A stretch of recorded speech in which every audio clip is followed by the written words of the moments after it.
the newspapers forgot to publish about Governor Fashola. Fashola claims he spent the sum of 1.5 billion naira of unappropriated funds without approval in demolishing and planting grass at Oshodi. No newspaper reported this. Between January and June 2009, Fashola's chief of staff and PAs spent 290 million naira in sending text messages and making phone calls on their lines. Of course, no newspaper reported this. Please, someone kindly remind us, what did Stella Odua do again? Now, let us introduce Dr. Tunji Olowolafe. He is the owner of Deuce Projects Limited. He is Bola Tinubu and Babatunde Fashola's crony. Most contracts that Fashola awards to himself are done using Deuce Projects Limited.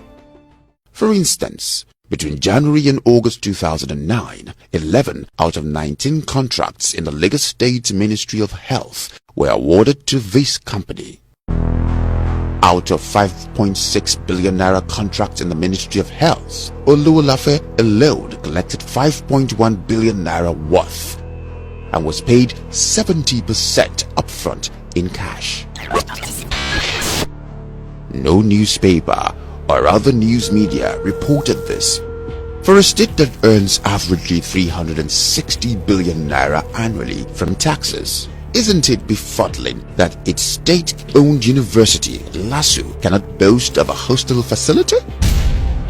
Yet, Governor Fashola had the temerity to increase school fees from 25,000 naira to 250,000 naira. Remember the Bank of Industry BOI building at Lagos Island that partially collapsed in March 2006? On the 21st of September 2008, the building was eventually demolished. Now, guess how much Fashola spent to demolish it? A whooping 1.5 billion naira. Please, be reminded that this amount is just to demolish a building, not to build one. During the Bola Tinubu administration, he awarded the construction of City Hall for 2.3 billion naira. When Fashola later came on board, he increased the contract sum to 5.2 billion naira. This project was increased by 126%. The only input he eventually made to the City Hall was to change the floor tiles to marble tiles. The news media conveniently missed this news item. The SSA media to Fashola spends approximately 200 million naira quarterly on press coverage and on news media editors. In other words, it is from this money that news media editors are paid to gag them from reporting anything unsavory about Fashola or his administration. Now, you know why no news media outlet broadcast or publish anything negative about Fashola and his administration. Fashola built a bridge to connect Lekki to Ikoyi. The Lekki-Ikoyi bridge is described as a suspended bridge. The bridge cost the state a staggering 38 billion naira. The House of Assembly's verification exercise rated the bridge as being not worth more than 7 billion naira. Whatever happened to 31 billion naira is best left to the imagination of the taxpayers. No newspaper has reported this. Still on the Lekki-Ikoyi bridge, the Lekki-Ikoyi suspended bridge is a 1.8-kilometer bridge. It is built on low-tide, shallow waters. It was built at an incredible cost of 38 billion naira. That is over $250 million for a 1.8-kilometer bridge. Mathematically, that translates to about 18 million naira per meter length, over $120,000 per length. In other words, 420,200 naira per inch. Between January and June 2009. Now, guess how much Fashola claimed he has used to fill the fleet of vehicles attached to his office alone? Please, brace yourself for the figure. 135 million naira. This amounts to about 800,000 naira per day. Interestingly, this was at a time that petrol was sold at 65 naira per litre. Fashola's godfather, Bola Tinubu, converted all the plots of land where Lagos Polytechnic was located at Ikosi, near the old toll gate. He chased away the Polytechnic in 2006 and went ahead to allocate the choice plots to himself. The headquarters of Television Continental TVC and Radio Continental, which is owned by him, is currently located there. As to be expected, Television Continental TVC and Radio Continental did not report this. Bola Tinubu, while in office, allocated to himself the former Strabag yard that is located beside the Lagos State Secretariat at Alausa Ikeja. The land has now been developed to bear one of his investments, the Ikeja Shopping Mall, Ikeja ShopRite. No newspaper would report this.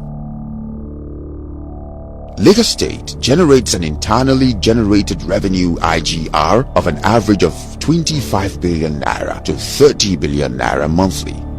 The company that is contracted to collect IGR is Alpha Beta Consultants ABC, a company owned by Bola Ahmed Tinubu.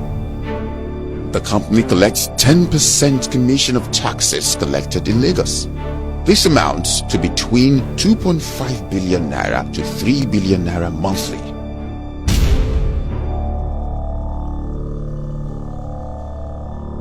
No newspaper has ever written a report or editorial about this. Fashola's administration spent 1 billion naira on fireworks during the New Year crossover night. No newspaper reported this. Bola Tinubu appropriated to himself a choice public property situated along the Lekki-Epe Expressway. It was on this land that he built and part-owned the multi-billion naira Oriental hotels at the Admiralty Circle, Morocco. Media houses conveniently turned a blind eye to this news item. However, this is the clearest indication of the betrayal of trust by Governor Fashola. This is against the oath of office he swore to. It is a violation of sections 14 subsection 4, section 15 subsection 5, section 17 subsection 2a of the 1999 Constitution, on which social objective of a just, free and equitable social order is founded. In 2009, Fashola claimed to have bought 2 helicopters for an unbelievable 5 billion naira. It was purchased without a transparent bidding process. Before public attention was brought to this grand heist by the Fashola administration, the seal of the Lagos State government was on it. The fraudulent purported acquisition of 2 Bell 412 EP series helicopters from a Canadian firm constitute a flagrant violation of Section 12, Section 123, subsection 1 and 2, and Section 120, subsection 4 of the 1999 Constitution. There is hardly any agency in the state today that the Fashola family or Anima Shaun family does not prominently feature. This is aside from the in-laws and many relatives of the governor who returned from the United Kingdom to populate most of Lagos State agencies. No newspaper would ever report this.